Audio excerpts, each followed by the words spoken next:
Welcome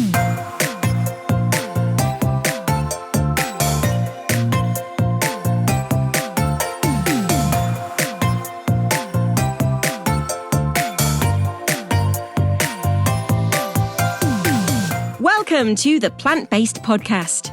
Did you know that plants are truly amazing?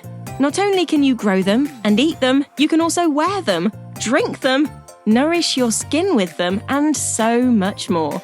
Let Ellen and Michael inspire you to love plants as much as they do, as they chat with the movers and shakers in this wonderful plant-based world. So, let's dig in.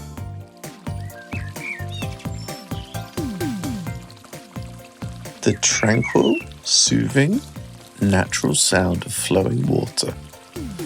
Listening to it has been shown to lower your heart rate and blood pressure and generally relax your whole body.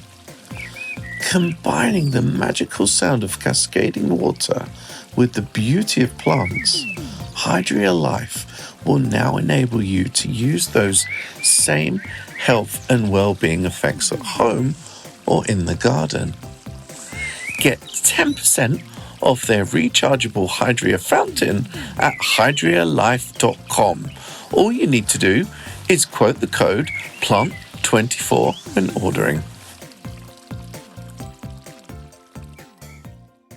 Hi everyone, it's Ellen Mary here. How are you all doing? Welcome to the Plant Based Podcast.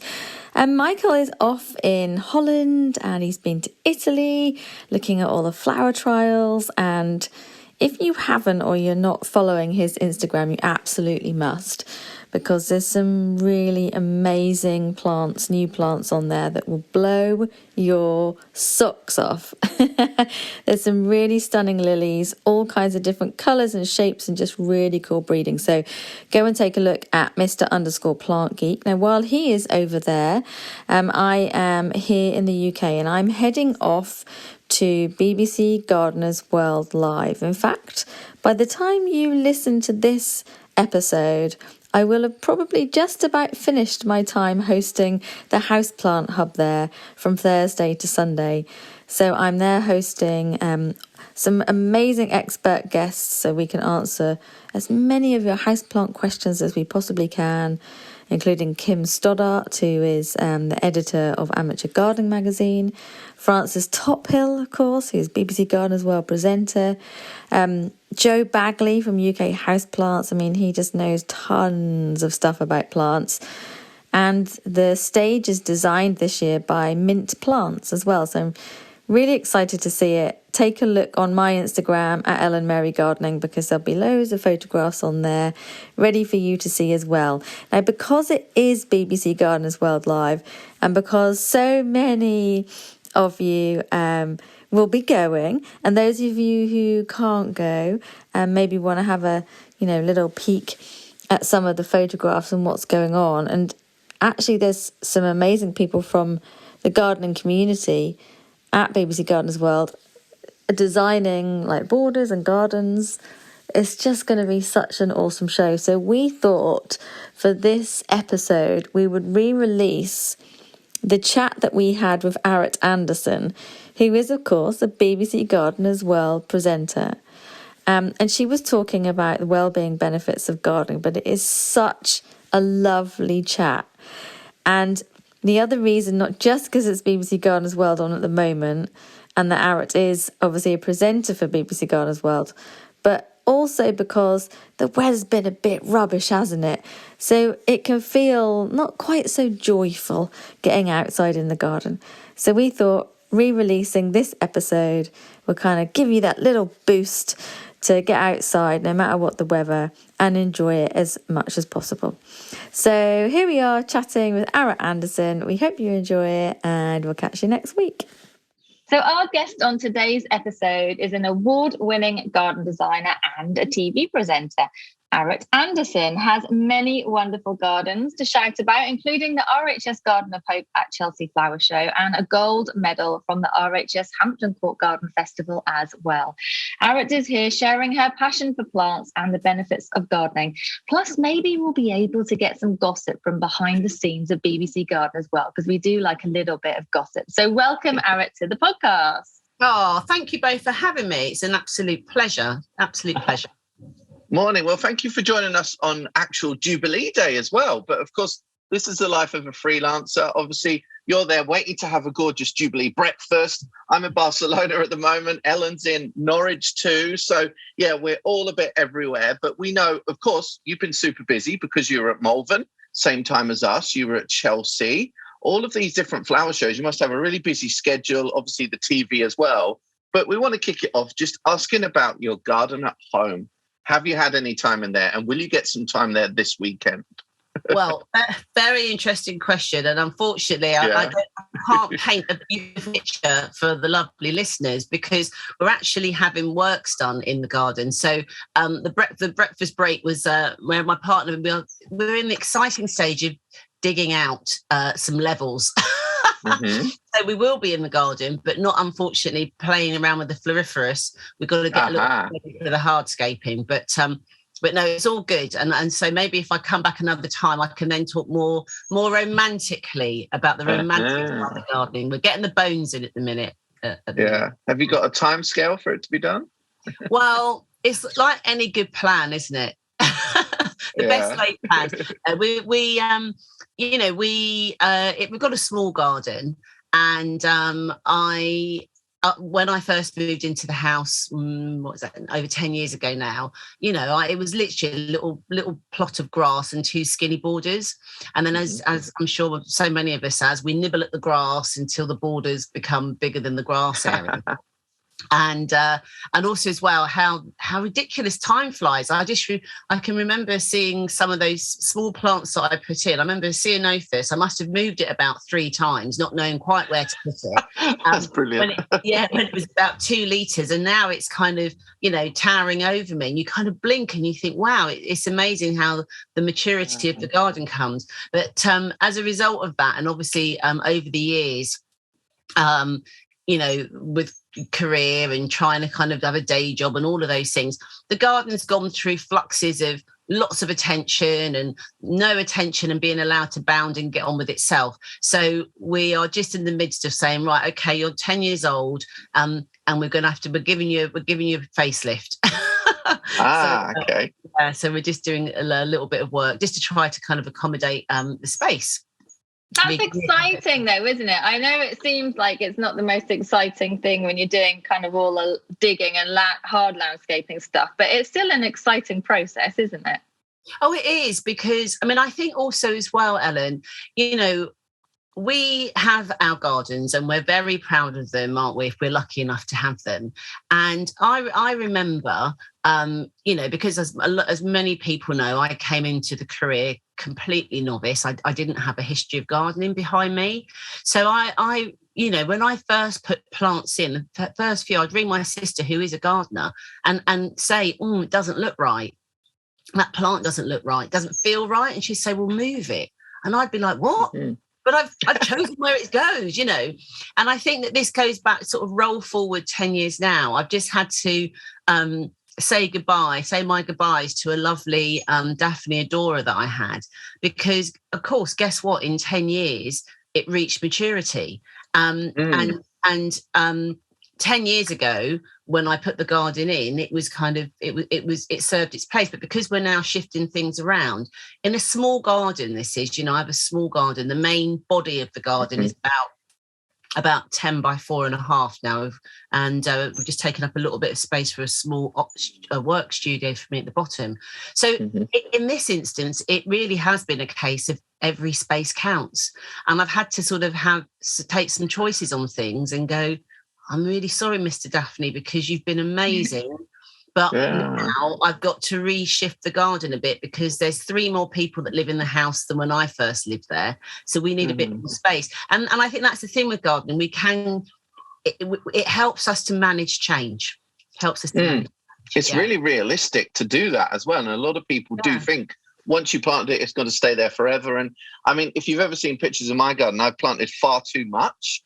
So I'm just going to be unplanting over the next few years, but that's the way I'm doing it, That's it. And that's a lot of, especially like garden designers, and when you're first putting in gardens for clients and things, again, because the maturity aspect has to come into it. So you find that in your herbaceous border area, let's say, you will put in more perennials and annuals with the view that there will be an editing process. Obviously, as they mature, people like to see sort of, if you like, a more instant garden. So you can plant it a little bit more densely if you've got the patience, and you want it just to literally one plant goes in and I'm going to wait for it to mature. The problem with that, as we know, is that not all plants will like where you've put them, and they might. So that's why we put a few extra in case we lose a couple along the way.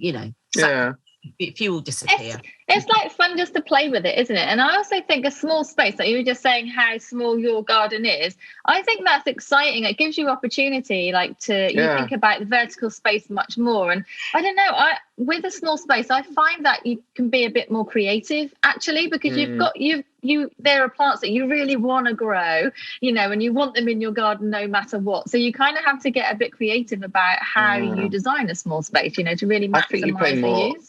Yeah, I think you pay more attention to it as well, that smaller space. I've got this dream of having a lovely big garden, acres and acres, but it actually, to be honest, panics me a little bit. And at the moment, I'm quite happy with this postage stamp because I can work with that. Do you know what I mean? Yeah. Like to have a bigger space would be like, whoa, that's a job. Yeah. Well, that's it. And I think, obviously, we all, like say, have that dream of having a bigger space because we think we'll grow more, and obviously there's more to look after. But I think also as well, that you tend to possibly have a lot more void space in larger spaces, because of the rolling lawn area, let's say, or, big paved areas. So you're absolutely right. Small spaces mean you have to work a lot harder. And you probably do a lot more sort of change and shift and add additions in, and because you're literally trying to get into every single space. So as you said, Ellen, whether it's using vertical walls, I'm now my lovely neighbour, they've put up a new fence and I've got a wall on one side. So now I'm having to play around because the canopy has matured in the trees I put in. Now I'm like going, right, now I really need to kind of think about how I've got to do the pruning because I need more lighting. So it's just this lovely constant flux. So as much as there's a bit of a mess at the minute, I am enjoying the process because I think the thing that keeps you focused is the vision of where you're going to go with it. You know what I mean? And also it's like somebody's like, but you can't wait to get the garden finished. And as well, we know just getting in the bed, the bedrock of it, the bones of it, that's actually when the garden's going to start again. So it's quite nice. I've got some of the old plants are going to still be there, my friends. Some are waiting to be replanted out. I've tried to save bits and pieces that I can, but the space is going to look at me and say, we need something different now. So that's going to be interesting. Yeah. That's cool. You let the garden talk for itself. Yeah, that's nice. It will constantly evolve, like everyone's garden does. Even if you garden with just like containers, like our balcony in NC, it changes all of the time. Like it's never the same. And I have had a vision for it that didn't play out very well for one reason or another. And it just every time I go back, it's different, and I plant something different. And even in that kind of like garden environment, it just evolves constantly, and that's part of the fun, isn't it? Is that, Ellen, is that because you couldn't find aces anywhere? Oh my God, don't talk to me about the fact I couldn't find an acer for like a year. It was a drama. I wanted a big acer, and could I find one? No. Anyway, I got one in the end, but everything else changed. Anyway, moving on.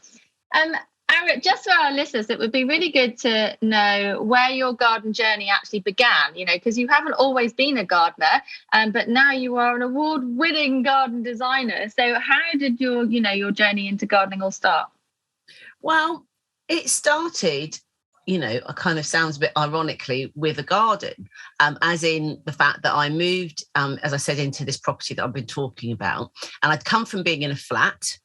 And prior to that, I hadn't gardened. I've always enjoyed outside space, don't get me wrong, but never actually had a garden of my own. I had windowsills at my flat, and would have the little window boxes, but wasn't always very successful with them, I've got to be honest. So to get the garden was really the start of it all, because I just thought, the garden would be there, look nice. I'd come home. I was working in fashion retail at the time. And I just thought, I'll come home, deadhead, glass of wine, chill out. My sister will help set it up. But once I kind of got out there and put those first few plants in and they didn't kind of completely die on me, that fascination just kind of grew and grew and grew. I didn't want to do fashion at 50. So I knew that when the job I was in at the time had its shelf life was going to kind of come to an end. It got pulled forward through to some redundancies that were being done. And I think, and I'm very grateful for the fact that the question that I asked myself was, well, what are you going to do, as career going forward then, if you don't want to stay in retail? And it was a bit like, what's making me happy at this moment in time? And it was the garden. So it kicked off, this whole, when people look for new vocations or, want to look at careers, what is making you happy? And that was what was making me happy.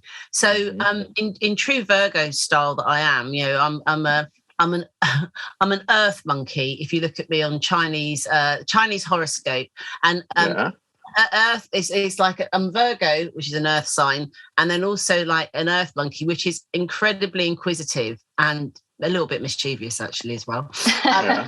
We won't go into that. But it just got me really wanting to learn more, just even at home, just as the hobby, My sister was very impressed that I knew what ericaceous soil was, and I was being able to spout a couple of Latin names. And it was really her that spurred me on to say, look, I think as much as you're loving gardening and maybe becoming a gardener, why don't you try design? Because it will give you a little bit, it will give you the sort of more design aesthetic part, which you're used to in your previous job. So it kind of started from there. And just, I don't know, I think really meeting great people, just having a go at everything, volunteering, did go to Capel Manor as well, and just being around people that were in the industry, and along the way just a thirst for learning more really. So that's kind of where it came from. And at first, I spoke about feeling incredibly uncomfortable at first. As much as the industry is very welcoming and very sharing, I felt incredibly uncomfortable that at the time, 46 or so, that I was a student, number one, at that age, and I was surrounded by so many people that knew so much, and I was like, I'll never gain that experience, and am I going to have a validity in what I'm doing?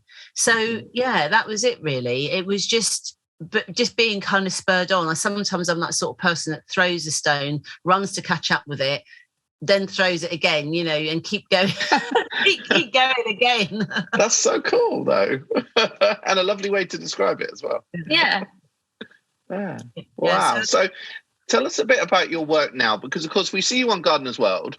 But it's not just that, because I'm sure you do lots of different events, flower shows, etc., etc. So what would a typical week look like for you?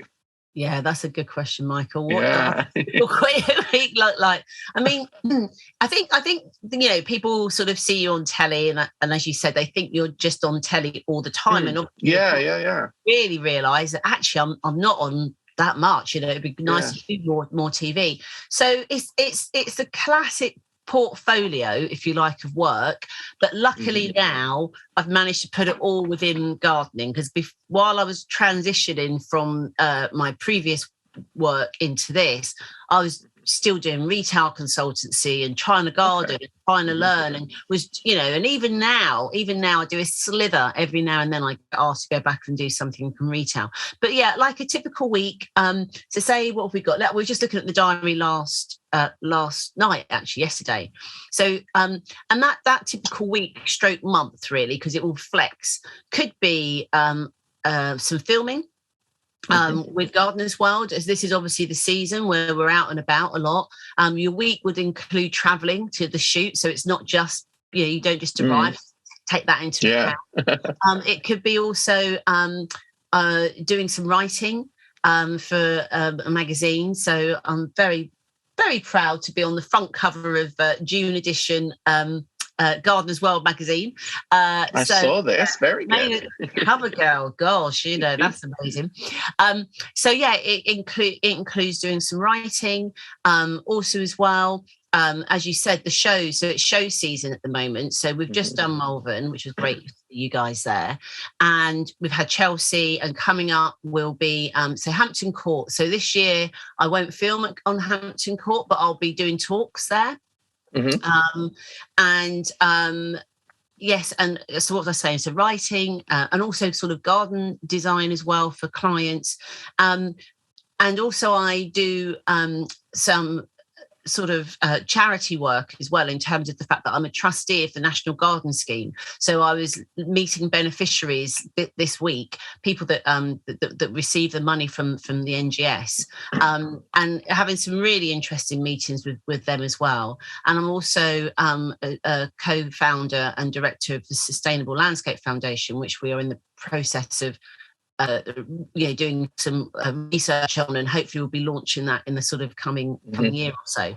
So it is made up of many different things. Sometimes I kind of go, oh, I've got the balance wrong, because there's a lot of free things I do. I so like helping people, and realise, oh no, the bank balance isn't adding up. So I think it looks a lot more glamorous at times. And I think, as you say, being freelance, it's great because you're captain of your own ship, and we can meet across the world on a Jubilee weekend when we need to. But at the same time, there's a lot of eye of a needle when everybody wants everything at once, and then all of a sudden there's like a fallow moment, and you think, oh, where's all the work gone?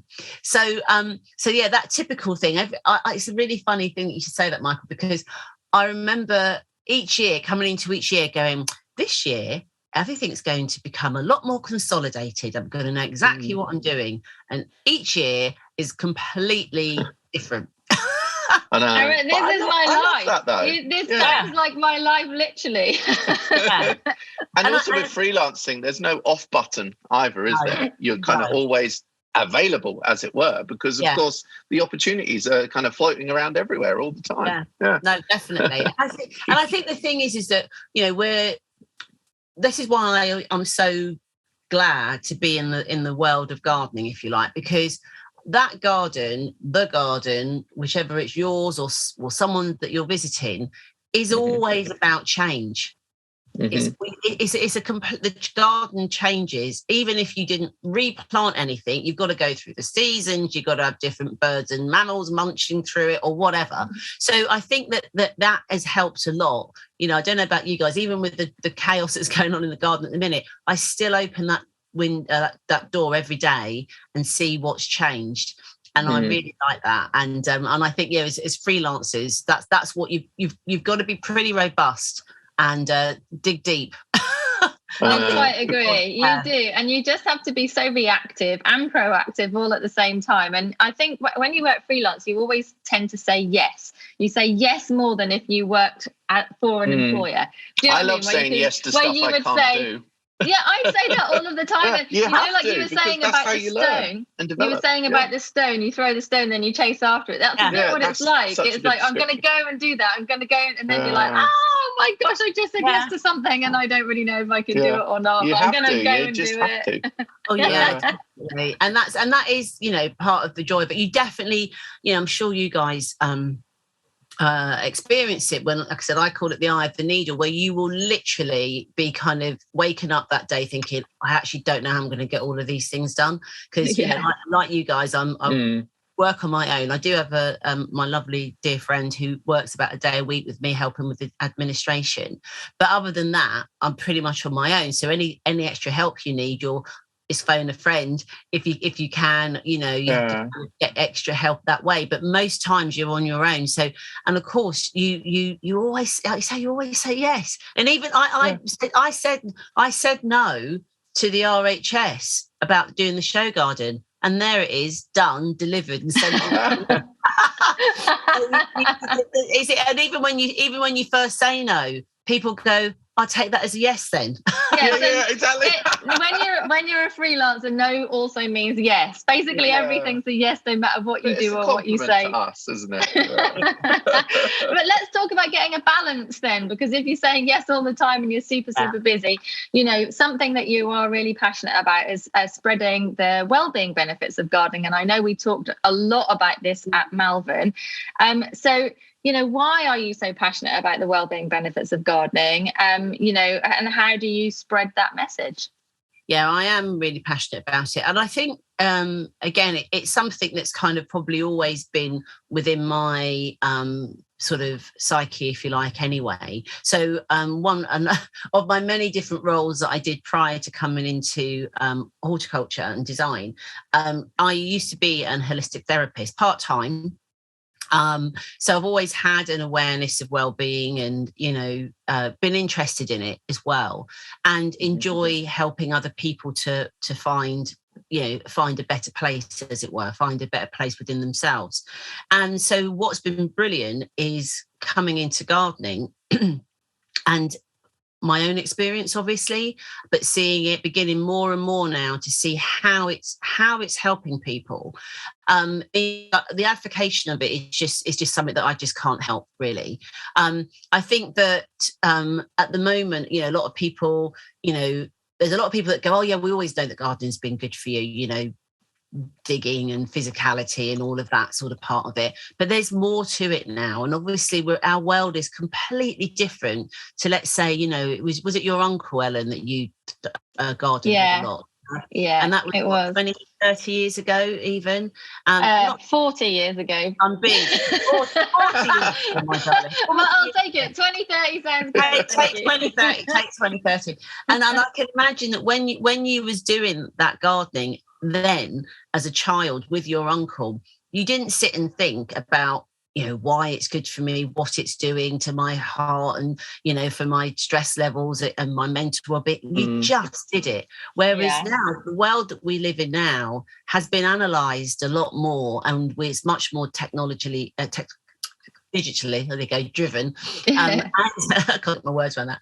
And so our whole world is completely different. So as we know, the nature deficit, the nature divorce that we've had over that period of time has kind of left us bereft of a language and also a connection to why we need to be within our green spaces. And because I do have I'm very passionately driven about life and what we learn from it and how we operate within it. The wellness aspect is a given. And I think it's, it would be wrong of me to not be in a position where I'm able to communicate on behalf of others and share why gardening and being as well-being is so good for us. And I think people obviously worry that I don't have a garden. I'm looking at you, lovely Ellen, and you've got all your lovely indoor plants around you. Obviously, there's been a resurgence of indoor plants, given the fact that, did you realise that actually, the biggest net migration is indoors? The amount of time that is spent indoors is gone up by tenfold, so much, and so people don't get out, either because the space they live in means that they have to be inside because they don't have a garden space, but also our world, because it's in our back pocket, on a phone, on the computer, etc., we tend to spend much more time indoors. So advocating why we need to go outside, the benefits that we get from having nature around us is so important. We are nature. I mean, I think, I love it when I think about the fact that, if you really want to get into that sort of micro level, your mum and dad had to eat food that come from the soil, and for them to be able to be well and to get pregnant and give birth to you, everything comes from the soil. So we actually come literally from the carbon in the soil. And I think we sometimes forget about that, and everything we then eat and ingest and breathe is all given to us by the natural world. So the more we can be attuned to it, the more well we can be. It's almost like your internal environment is also reflected by your external environment as well. So the garden can be hugely supportive in that. Deep there. That's really good. That's such a great explanation of it. You're really good at explaining things in a very kind of grabbable way, you know? Yeah. I don't think grabbable's a word, but it is now. Grabbable's a word. Grabbable, yeah. It's grabbable. Well, I think. Thank you, Michael, for saying that. I think that's the bit where I, as I said earlier about, what's the contribution can I give into horticulture? And hopefully it's like any of us, we all just give different windows in, don't we? We all have lovely different vignettes that we look at our world through, and then we share it, we share it with people, and we look for kindred spirits. What was really lovely, Ellen, do you remember when we was at the talk and we had this one gentleman and we were talking about, vitamin G and the benefits, and we touched on no mow May, and this gentleman, he was older, so he knows his world. He's very experienced not only his gardening, but obviously he's lived a life. And he sat there for the first 20 minutes with his little arms crossed, shaking that head. No, I can't do the no mow May. And we were just talking about the benefits of why it's good. We understand. We didn't want him to be anxious, obviously, by not doing it, but we just kept sort of, just dripping in little ideas as to why it could be beneficial, just to at least have a try. He came up to us at the end of the talk.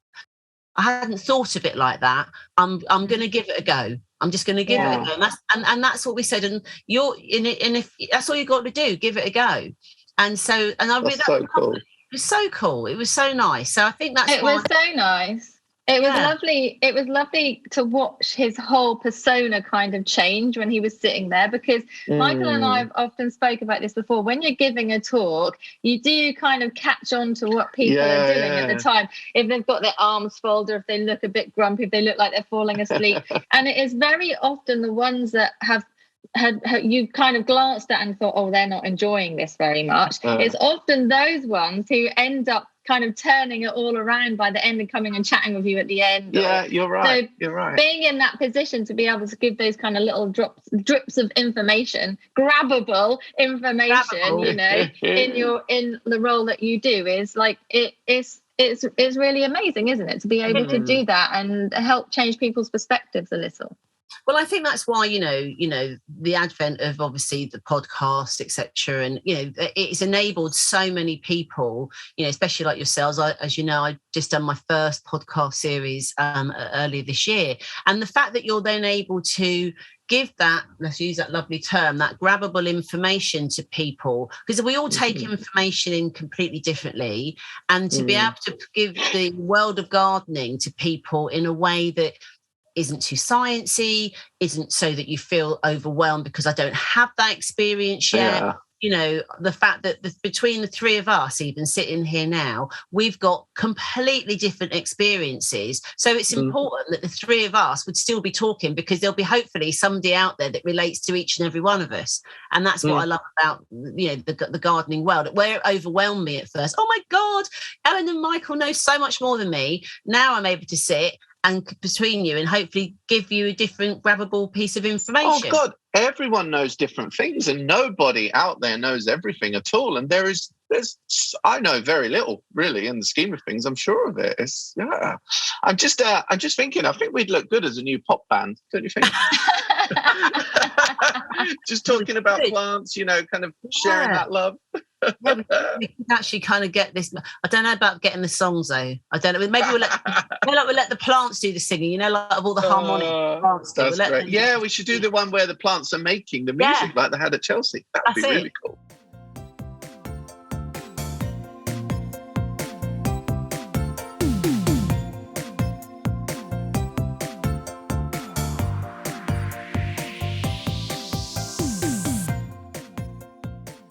I've gotten, kind of with the interview, we have a sort of loose list of questions, but the next one I think is quite rudimentary actually, and I might actually answer it for you. Do you have any tips for listeners on how to garden specifically with well-being in mind? And surely the answer is just start growing, isn't it? Yeah, absolutely. I mean, your first port of call is start, and my start was an empty butler sink that was at the bottom of this very kind of bland garden. There wasn't very much in it, and I put 3 herbs in there, and the fact that they didn't die after day 1 or day 2 or day 3 gave me a confidence. And it gave me a little bit of confidence. And it also made me feel like, oh, I've done something. I'm contributed to something. And I think that, you know, sometimes getting started can feel a little bit overwhelming. But like you just said, just get going. And I think that there's so many different levels that gardening can assist us. It can give us confidence. It can give us hope. Certainly hope, because every day you have to hope it's worked. It helps us with the to manage change. I've talked about that a lot, because that is a part of well-being, is about being able to navigate yourself through change, good change and difficult change. The garden is that acts as the constant, and what I mean by constant is that the garden doesn't demand of you. And when we were talking at Malvern, actually, I was having this little chat, and I love it when I get a new phrase, even for me, and I can now then put it into my vocabulary, which is the thing that's great about gardening for your well-being is that the garden doesn't actually need you. It would crack on without you. It would find its way. It might get a bit overgrown. It might get, you know, but it would grow. It would be happy. It'd be fine. But we need the garden. And because of that, the garden responds and says, well, actually, because you do need me, if you do a little bit of facelifting here and a bit of extra planting there, I'll really bloom and and that's the bit that is the well-being aspect, is the fact that we have it's that engagement into the natural processes within our own safety zone of either our backyard or our indoor living room or our window box. It's a way that we can actually feel that we're contributing, and that in itself is nurturing. We at Chelsea, there was St Mungo's garden, and it's a garden that the charity works with homeless people, and they have a programme called Putting Down Roots, and they get gardeners, people who are homeless, as part of their I don't want to use the word rehabilitation, as a part of their way of reintegrating into society. Because obviously being homeless, you're very isolated, you're very on your own, it's very difficult to be around people. So by using gardening, it means that they can come together in a group. Either you can garden with someone and have that social interaction, which again is good for us. Or if you're a little bit nervous of that, then you could obviously still garden on your own. But the premise of it is, if you nurture a plant, you nurture yourself, and you slowly start to have that reflection coming back on yourself. I mean, you know, how many times we've spoke about this, Ellen, haven't we? When you come out of the garden, or it could be even at home, in the indoor plants. Like the other day, for example, I did give you 2 examples. One, when you've gone in the outdoor garden and you're aching and you're like, oh, my neck, and I need a hot bath. But you know what? You've got that glow about you. You kind of know that you've done something, and the garden looks beautiful and spick and span, and all those leaves that you wanted to sweep up or whatever. And then even the other day when I come home after being at Chelsea for a few days, and the lovely family, bless them, they do and don't touch the plants indoors because they think they like to do it, and then they worry, and I'm like, oh, just water it if you see it limp. But I went round to all your plants and watered them all, and there's almost like a little sing back, because they were all like, yeah, great, we've had our water and our feed. And so I felt better, because I was able to, all the little hydroponic ones that I'm growing, cleaned out all of the containers, and everything was sparkling. And then I was like, great, I feel really good about that. And that's the bit, I think, with well-being that gardening and being around. And it gives you that focus and that kind of distraction from anything you might be worrying about. It does. Otherwise. You can't focus on anything else, I don't think, when you're gardening. In the past, I thought I've got so much to do, but I really need to go to the allotment to sow some seeds or whatever it is. And in my mind, I'm going to the allotment and I'm thinking to myself, when I'm there, I'm going to make a mental list of all the things I need to do when I'm shopping, because I've got this and this and this to do as well. And then I get there and I can't focus on the shopping. All I can focus on is sowing the seeds. Like you can't go to jelly. You just like, you can't, you go all jelly, and then you come home all achy and satisfied. And I love that achy feeling. I know that's really weird, but I love it because it's so satisfying. It's like the only achy feeling that I like. And physically as well, you've done some fitness as well, which is important. So we have, definitely. And I think the thing is, well, that, you know, I've been very lucky, you know, through Garden as well, to go and visit many different places, and the kind of green prescribing and seeing that at work in a couple of centres and it's brilliant. And the thing that I love about it is the fact that the green prescribing, or the way that gardening is, it doesn't care about your colour, your creed, your sexuality, where your mental state is. It's there for everyone. It's incredibly inclusive. And you don't have to have been experienced. You can be a beginner, somebody that doesn't have those green fingers. It doesn't matter. There is an access point for absolutely everybody to be able to do together, and having something that's so common for all is, I think, again, really empowering and really uplifting. Yeah, I quite agree with you.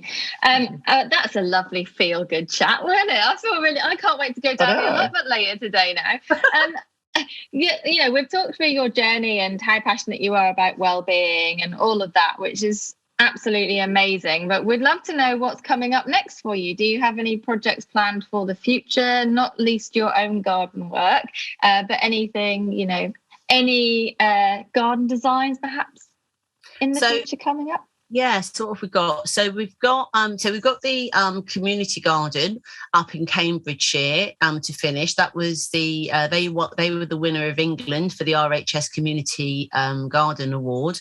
So we made a start in that just around sort of April time, May, and now we're kind of just sort of in the final stages. So great that we're being able to use quite a few plants from one of the Chelsea gardens. So I really like that fact as well, that we're reusing plants as well that have come from Chelsea.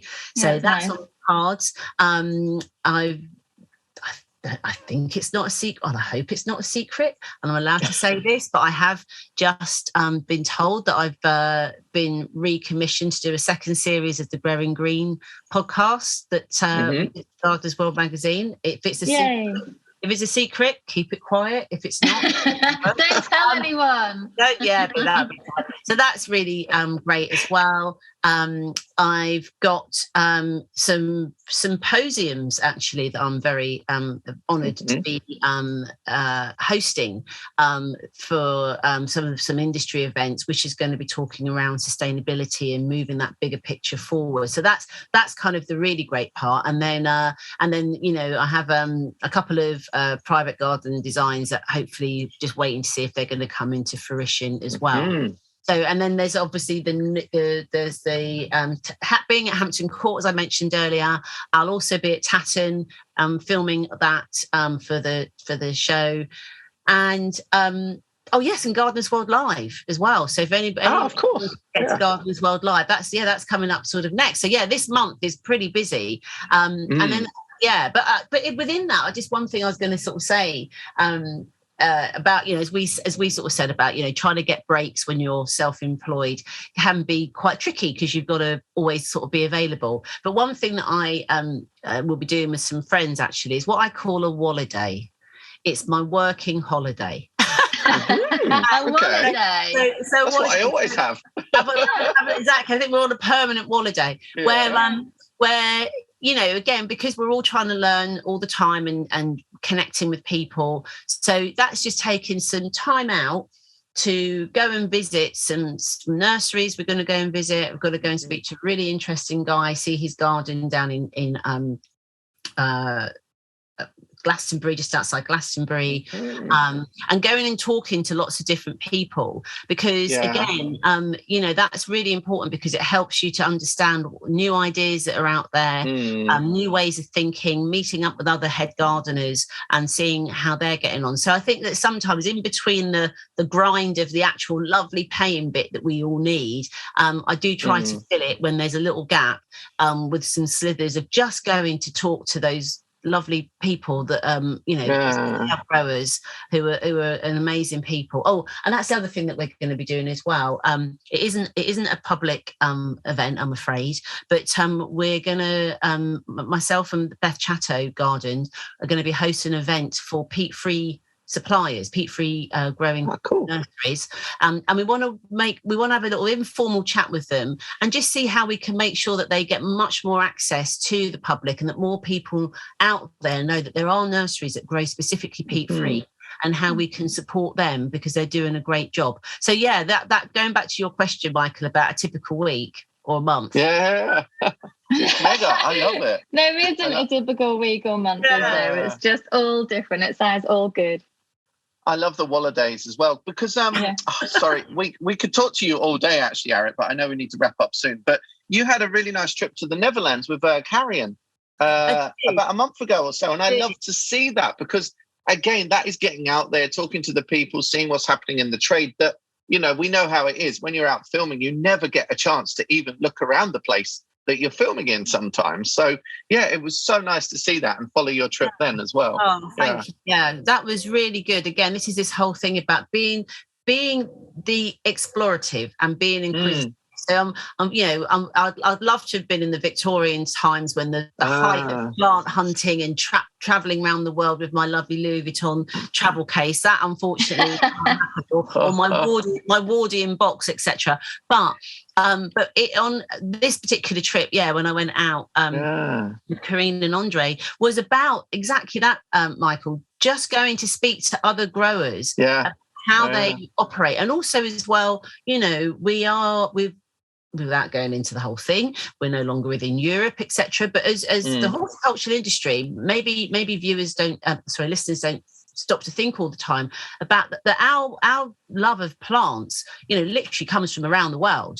And of course, we've got big questions, which we'll maybe talk about another time, about the sustainability of bringing plants in from overseas. But equally, a lot of those plants we would say goodbye to if we didn't still work with our European friends. So it was a way for me to kind of get to understand some of the challenges, because I think in the world of gardening at the moment, it's definitely coming to the fore that a lot of gardening can be good, but if we don't do it in the right way, it still does have damage to the environment. So I think it's really important that people ask more questions. Where did that come from? How did you get that here? How do I, what is the material that you're using for that particular, tool? So I just was getting a bit inquisitive, because I am very conscious that it's very easy just to poo-poo things off. And like, I don't like doing that, and therefore it's wrong. You've got to make sure that you understand the whole picture. And that's I think that's great. Yeah. So I kind of like to do that. Yeah. Yeah. If you haven't already, you should come to like one of the trade events sometime in Holland, like flower trials, which is at the end of June, and all the breeding houses are open. You kind of can get behind the scenes and see what's being created and why. And that's a great time of year to see what's coming up, and if they're, doing it for the right reasons here and there as well. So no, that's a really good point. And somebody pointed out something to me today about the whole thing with like Holland as an example. And of course, this is my next little thing to think about, is that, the whole air miles, we're all trying to be a lot more conscious about how we travel and what mode of transportation. But, Europe, certainly the Holland and the Frances of the world, or the France, anyone, then they, in miles, that channel is only 26 miles, whereas obviously if I was going to get something to come down from Scotland, it's UK grown, but it's still got to come. That's a really, really good point. So this is why there's a whole raft of things to talk about on that side of gardening. But in terms of, I guess, at this precise moment in time, anything that we can grow in our own back garden, we know exactly where it's come from. But yeah, really interesting things on that horizon to be talking about. That's great. And I think Ellen will agree with me. I love the way that you think, and you are looking at all the different angles, because it's so easy to just go down one angle and think this is this, and discount any of the other opinions. And you have to look at all of them, and more. Yeah, you do, and it's. I think that this is why we me and others, it's not just me, are looking to set up this Sustainable Landscape Foundation, because there is a lot of greenwashing out there, without a doubt. There is a lot of non-factual anecdotes out there as well about, how good or bad certain gardening practices are. So I think it's important to make sure that, from the public's perspective, from us as professionals' perspective, we need to make sure we've got some of the science-based evidence. We've also got experiential evidence from growers across the place. And the world that we live in now, in order for us to get at this world and us in a better place, never before has collaboration been higher on the agenda. So we have to understand how all elements work and come to, therefore, what we believe are best practices. Because as I'm sure if we were to talk to your lovely uncle back in the day, or a lot of other growers back in the day, some of the practices that were felt then to be totally okay, we now know, actually they're not. And vice versa now. The things that we're doing now that we think are okay. We're in a big world at the minute that's keeps talking about low maintenance and speed and ease, and almost taking the gardening out of gardening, if you know what I mean. Artificial lawns, composite fences, so we don't have to do any work to them. So there's a whole raft of things. But that's why when we come back to the joy of gardening, why do we garden? Then actually, I think that probably most of those quick wins that we want to get to, we would start to dispel. The place that I feel very lucky now that I did put in a couple of trees and shrubs 10 years ago, that now I can see myself, the speed of maturity, yet the slowness of maturity, because obviously when you're first beginning, you don't have that experience. And if you think about it, all those lovely designers from before, Capability Brown and all of those lovely people, they haven't enjoyed the world that we're now enjoying. They planted those trees for the future. So sometimes we can enjoy the now and think about the future. And it's important, therefore, that we understand what we're laying down, why, and trying to do it in the best way that we can. Yeah, definitely. Just thinking about the impact of everything that you do, So, that sounds really amazing. This is so cool to talk to you, Arit, and we could have another hour, but Ellen is always hot on time. So but before we actually wrap up, of course, we need to get to the real kind of nitty-gritty of, you need to give us at least one Gardener's World gossip from behind the scenes, or we won't let you leave the Zoom forever, and your Jubilee breakfast will go cold. Oh my gosh, what's the gossip? Oh gosh, it's like there's a boundary between gossip and getting sacked, I guess, really. Well, I mean, I think it's a little bit behind the scenes is the fact that, have we all been to Monty's garden? No. And that's my aims. I want to be able to go up to Monty's garden and hopefully do some gardening with him. People often sort of say to me, "Oh, what's Monty like? Is he as cool as he is on telly? And what does he know?" And it's like, yeah, he is. He's always been really open and welcoming to me, which is really great. Toby Buckland, he's always a bit cheeky. Toby, I love him so much. Toby, he is. In amongst all of that, joy and joking around that he does, he is a really experienced gardener. He knows, and I love how he delivers what he does. But we have a little giggle quite a lot, me and him. Yeah. So that's kind of like quite nice. I kind of like I feel like, have I got any gossip? Not you well. You could always fake a bad connection now. Or say you're going through a tunnel. Yeah. To get out of it, Arit. It's the bit I was going to tell you about. Hey, I'm going to give you a bit of gossip. I can give you a little bit of gossip. Go on then.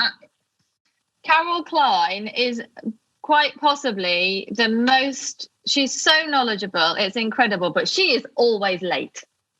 But we all know that. That's not gossip. We might do, but our listeners might not know. Yeah, listen, she is always late. I think that's an open secret in the trade, isn't it? She's always late. So there you go, listeners. What a font of knowledge she is anyway. Thank you so much, Arit. It's been such a pleasure. It's always a pleasure to talk to you. I love how all of these words have come out of this now. You're a grabbable walladay. I love that a lot. Walladay. It's great. No, it's genuinely a pleasure. And thank you for everything you do with spreading the benefits of well-being and gardening as well. We love seeing you on BBC Gardener's World. I have to just say I loved your Chelsea outfits as well, especially the sparkly one, the shimmery sparkly one. Which was awesome. That is a hit. I am so funny because as much as everybody's enjoyed the coverage this time round, wow, the dresses could have had their own show. I've got to be honest. That's what we like to see. So I am going to on the grid probably in a few days' time. There will be a homage to the dresses and where they're from. So yes, listen, keep an eye on the Instagram grid because the dresses will get named. It's always serious when there's a grid post. Exactly. It's not a story. She means business.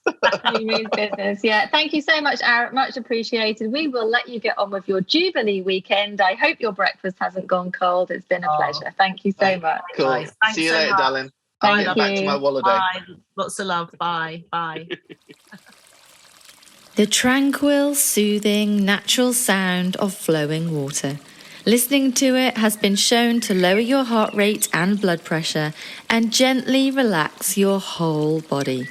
Combining the magical sound of cascading water with the beauty of plants, Hydria Life now enable you to enjoy these same health and well-being benefits at home or in the garden. Get 10% off their rechargeable Hydria fountain at hydrialife.com when you quote code PLANT24 on ordering. That's PLANT24 on ordering. The music for the Plant Based Podcast is part of the song Grow by Mikey James, and our editor is Gareth Patch of Semi Echo.